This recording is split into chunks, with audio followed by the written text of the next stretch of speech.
السلام علیکم ناظرین، منصف ٹی وی کے پروگرام راہ ہدایت میں آپ کا استقبال ہے۔ میں ہوں آپ کا میزبان محمد حسام الدین، اور اسٹوڈیو میں اس وقت ہمارے ساتھ آپ کے سوالات کے جوابات دینے کے لیے موجود ہیں مفتی محمد شوکت ثنا قاسمی صاحب۔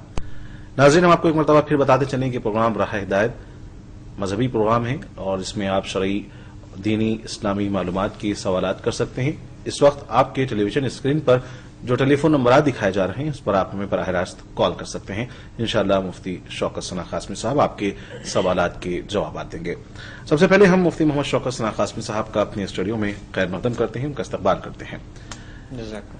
مفتی صاحب، الحمدللہ ہم ماہ ربیع الاول میں داخل ہو چکے ہیں، اور یہ ہمارے پروگرام راہ ہدایت کی روایت رہی ہے کہ خواہ وہ ماہ رمضان ہو یا ماہ محرم ہو یا دیگر جو بھی مہینہ اسلامی مہینے ہوں، جب بھی ہم اس میں داخل ہوتے ہیں تو اس کے کیا فیوز و برکات ہیں، ہم اپنے ناظرین کو آپ کے توسط سے بتانا چاہتے ہیں۔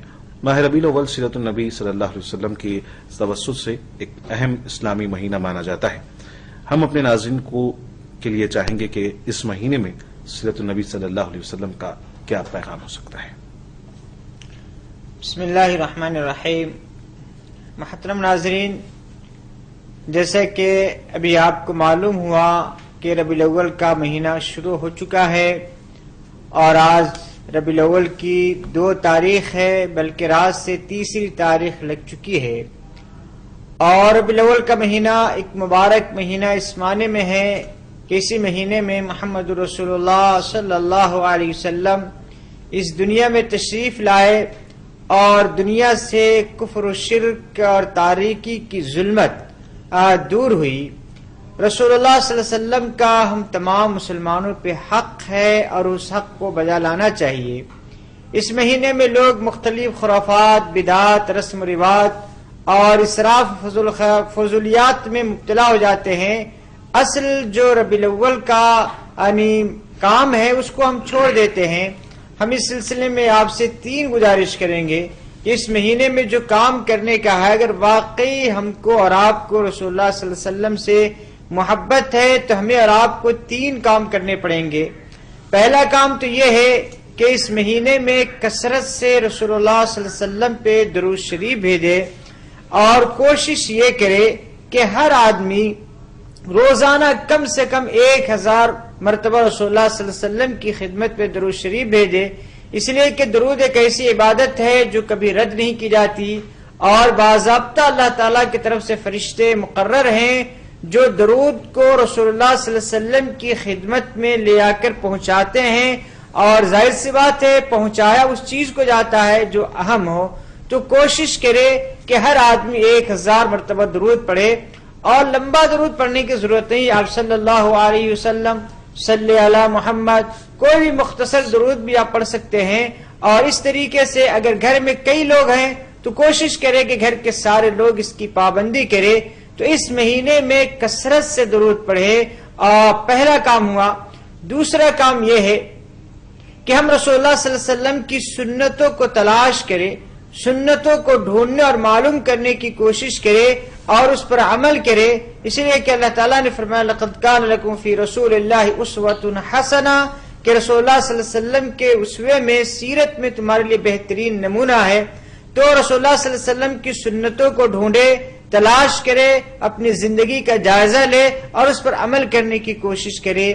تیسری چیز ہے وہ یہ ہے کہ رسول اللہ صلی اللہ علیہ وسلم کی سیرت کو جاننے کی کوشش کرے، سیرت کی کوئی کتاب ہم پڑھے۔ ایک عام آدمی کو کسی ہالی ووڈ، بالی ووڈ کے کسی آدمی سے محبت ہوتی ہے، کسی کرکٹر سے اس کو محبت ہوتی ہے، تو اس کا سارا بایو ڈاٹا اس کے سامنے ہوتا ہے، لیکن تعجب ہے ہم کو کہ رسول اللہ صلی اللہ علیہ وسلم کے ہم کو اور آپ کو محبت ہے، لیکن رسول اللہ صلی اللہ علیہ وسلم کے بارے میں بہت ساری تفصیلات ہم کو نہیں معلوم ہے۔ کوشش یہ کرنی چاہیے کہ رسول اللہ صلی اللہ علیہ وسلم کے بارے میں تفصیلات کو معلوم کرے، آپ کے خاندانی پس منظر کو معلوم کرے، آپ کے والدین، آپ کے اسی طریقے سے نانا، نانی، والدہ اور اسی طرح دادی، یہ ساری لوگ کی تفصیلات کو معلوم کرے، آپ کی مدینے کی زندگی، مکہ کی زندگی، تمام تفصیلات کو معلوم کرے۔ یہ 3 کام اگر ہم نے کیا تو واقعی ہم ربیع الاول کا صحیح حق ادا کرنے والے ہوں گے، اور رسول اللہ صلی اللہ علیہ وسلم سے سچے محبت کرنے والے ہوں گے۔ اللہ تعالیٰ سے دعا ہے کہ اللہ تعالی ہم کو اور اب تمام ناظرین کو اس کی خاص توفیق عطا فرمائے۔ آمین۔ ناظرین، اس وقت ایک کالر ہمارے ساتھ فون لائن پر ہیں، راج بانو کانپور سے ہمارے ساتھ فون لائن پر ہیں، پروگرام میں شامل کرتے ہیں۔ السلام علیکم۔ السلام علیکم۔ وعلیکم السلام، پروگرام میں آپ کا خیر مقدم ہے، فرمائیے کیا سوال ہے آپ کا؟ میرا یہ سوال ہے، میرے شوہر نماز نہیں پڑھتے۔ جی، اور جی فرمائیے، اور کچھ جاننا چاہیں گے آپ؟ نماز نہیں پڑھتے ہیں جی اور ایک نماز پڑھ لیتے فجر کی، ساری نمازیں بول کر دیتے۔ جی، یعنی آپ چاہتی ہیں کہ آپ کے شوہر نمازی بنے، ضرور انشاءاللہ مفتی صاحب اس کا جواب دیں گے۔ بہت بہت شکریہ ہمارے ساتھ جڑنے، ہمیں کال کرنے کا۔ حافظ عابد صاحب کریم نگر سے اس وقت ہمارے ساتھ فون لائن پر ہیں۔ السلام علیکم۔ السلام علیکم۔ وعلیکم السلام ورحمۃ اللہ وبرکاتہ۔ پروگرام میں آپ کا خیر مقدم ہے، فرمائیے کیا سوال ہے آپ کا؟ مگر تکبیر اولا کا سوال، تکبیر اولا کے بارے میں معلوم کرنا تھا۔ تکبیر اولا کے بارے میں آپ جاننا چاہتے ہیں کہ نماز میں شامل ہوتے ہو تکبیر اولا میں شامل ہونے کی کیا فضیلت ہے، کس طریقے سے حاصل کر سکتے ہیں؟ ہاں، کس طریقے سے اس کا ثواب حاصل کیا یعنی جائے؟ اکثر مسلموں کو دیکھا جاتا مقتدی جی لوگ 5 منٹ پہلے سے جماعت کی پہلی صف پہ بیٹھے ہوئے رہتے، جی۔ اقامت ہو جاتی، امام صاحب تکبیر اولا بول دیتے، پھر بعض لوگوں کو دیکھا ہی جاتا ہے جی کہ بعض ادھر ادھر مشغول رہتے، پھر اس کے بعد پھر ثنا وغیرہ پڑھ کے پھر نیت کر لیتے، پھر اس کے بعد امام صاحب قرات شروع کر دیتے، اس کے بعد لوگ رکعت باندھتے ہیں، اس کے بعد جماعت میں شامل ہوتے ہیں۔ بہت بہتر سوال آپ نے کیا ہے، ضرور جی۔ کوئی اور سوال ہے آپ کا؟ قرات کا سننا واجب ہے جی اور ثنا کا پڑھنا مستحب ہے، جی جی تو تکبیر اولا کا ثواب کیسے طریقے سے ملتا؟ جی، تکبیر اولا کا ثواب کس طریقے سے حاصل کیا جا سکتا ہے؟ بہت بہتر، انشاءاللہ ضرور آپ کے ایک اور کال اس وقت اظہار احمد صاحب دہلی سے ہمارے ساتھ فون لائن پر ہیں، پروگرام میں شامل کرتے ہیں۔ السلام علیکم۔ جی وعلیکم السلام۔ پروگرام میں آپ کا خیر مقدم ہے، فرمائیے کیا سوال ہے آپ کا؟ بھائی جان میرے 2 سوال ہیں۔ جی سب سے پہلا سوال یہ ہے کہ دلی کی جامع مسجد کے اندر جی نبی صلی اللہ علیہ وسلم کے پیر کا نشان ہے، جی اگر اس کو ہم چومتے ہیں، بوسہ لیتے ہیں تو کیا وہ شرک تو نہیں ہو جائے گا؟ جی، بہت بہتر۔ اور کوئی آپ کا دوسرا سوال فرمائیں۔ اور دوسرا سوال میرا یہ کہ بہت سے لوگ مطلب ہمارے مسلمان بھائی پیسے وغیرہ گر جاتے ہیں تو ان کو اٹھا کے چومتے ہیں، جی تو یہ صحیح ہے یا غلط ہے؟ جی، بہت بہتر، دونوں بھی سوال آپ کے، انشاءاللہ ضرور آپ کے سوالات کا جواب دیا جائے گا۔ بہت بہت شکریہ ہمارے ساتھ جڑنے، کال کرنے کا۔ مفتی صاحب، سب سے پہلے راجبانو صاحبہ نے کانپور سے ہمیں سوال کیا ہے کہ بہت اچھا سوال کیا کہ شوہر ان کے نماز نہیں پڑھتے ہیں، پڑھتے بھی ہیں تو اگر ایک پڑھتے ہیں تو دیگر نمازیں وہ قضا کر دیتے ہیں یا چھوڑ دیتے ہیں، تو کس طریقے سے وہ اپنے شوہر کو نماز کی طرف راغب کر سکتی ہیں؟ ہر عاقل بالغ مسلمان پر خواہ وہ مرد ہو یا عورت ہو، نماز کا پڑھنا لازم اور فرض ہے، اور نماز چھوڑنا یہ بہت بڑا گناہ ہے۔ رسول اللہ صلی اللہ علیہ وسلم نے فرمایا کہ جو شخص جان بوجھ کر نماز چھوڑ دیتا ہے تو گویا کہ وہ کفر والا عمل کرنے والا ہوتا ہے۔ اسی لیے کسی مسلمان کے لیے قطعاً جائز نہیں ہے کہ کسی صورت میں بھی وہ نماز چھوڑے۔ اسی لیے آپ اپنے شوہر کو پیار و محبت سے سمجھانے کی کوشش کیجئے۔ بیویاں تو بہت ساری چیزیں اپنے شوہر سے منوا لیتی ہیں، آپ کوشش کیجئے پیار و محبت سے ان کو سمجھانے کی، نماز کی یعنی ان کو ترغیب دیجئے، اور اگر آپ کو پڑھنا آتا ہے تو نماز سے متعلق جو کتابیں ہیں ان کو پڑھ کر سنائیے، اور اللہ تبارک و تعالیٰ سے دعا کرتے رہیے کہ اللہ تبارک و تعالیٰ ان کو نماز کا پابند بنا دے۔ مفتی صاحب، حافظ عابد صاحب نے کریم نگر سے سوال کیا ہے تکبیر اولا کی، کہ تکبیر اولیاء کی کیا اہمیت ہے، اور جیسا کہ آپ نے سنا ایک تفصیلی سوال انہوں نے کیا کہ عام طور پر دیکھنے میں آتا ہے کہ لوگ باوجود اس کے کہ مسجد میں جلد حاضر ہو جاتے ہیں اور لیکن وہ اطمینان سے جماعت میں داخل ہوتے ہیں، تو کیا وہ تکبیر اولا کے ثواب سے محروم رہ جائیں گے، اور تکبیر اولا کی کیا فضیلت اہمیت ہے؟ دیکھیے، رسول اللہ صلی اللہ علیہ وسلم نے ارشاد فرمایا انما جعل الامام لیتم بہ فاذا کبر فکبروا، امام اس لیے بنایا گیا ہے تاکہ اس کی اقتداء کی جائے، اتباع کی جائے، لہذا جب وہ تکبیر کہے تو تم تکبیر کہو۔ اسی لیے جب نماز شروع ہو جائے، امام تکبیر کہہ لے تو لوگوں کو ادھر ادھر ان باتوں میں مصروف رہنا یا غیر ضروری طور سے دیگر کاموں میں مصروف رہنا یہ قطعاً مناسب نہیں ہے، بلکہ ضروری ہے کہ فوری طور سے وہ امام کے ساتھ تکبیر کہہ کے نماز میں شامل ہو جائے، اور امام کے سورہ فاتحہ پڑھنے سے پہلے پہلے ثنا پڑھے. دیکھیے ثنا کا اصول یہ ہے کہ امام کی قرأت شروع ہونے سے پہلے پہلے ثنا کو مکمل کر لیا جائے. اگر کسی وجہ سے ثنا نہ پڑھ سکے یہاں تک کہ قرأت شروع ہو گئی تو ایسی صورت میں ثنا کو چھوڑ دیا جائے گا اور قرأت کی سماعت کی جائے گی، یعنی قرأت کو سنا جائے گا. رہا یہ مسئلات کے تکبیر اولا کا جو ثواب ہے، یہ ثواب کب تک ملتا ہے، تو بعض لوگوں کی رائے یہ ہے کہ امام کے تکبیر کے فوری بعد اگر کہے تو اس کا ثواب ملتا ہے. لیکن بعض لوگوں کی رائے یہ ہے کہ جس نے ایک رکعت کو پا لیا، یعنی امام کو رکوع میں پا لیا، وہ بھی تکبیر اولا کا ثواب پانے والا شمار کیا جائے گا. لیکن امام کے تکبیر تحریمہ کے ساتھ تکبیر تحریمہ کہنے والا بالیقین تکبیر اولا کا ثواب پانے والا ہوگا. اسی لیے جب مسجد میں آدمی موجود ہے تو اس کو اس کی پابندی کرنی چاہیے کہ امام کے تکبیر کے ساتھ فوری تکبیر کہہ لے، کسی اور کام میں مصروف نہ رہے. ناظرین، اس وقت شیخ معاذ صاحب ممبئی سے ہمارے ساتھ فون لائن پر موجود ہیں، انہیں پروگرام میں شامل کرتے ہیں.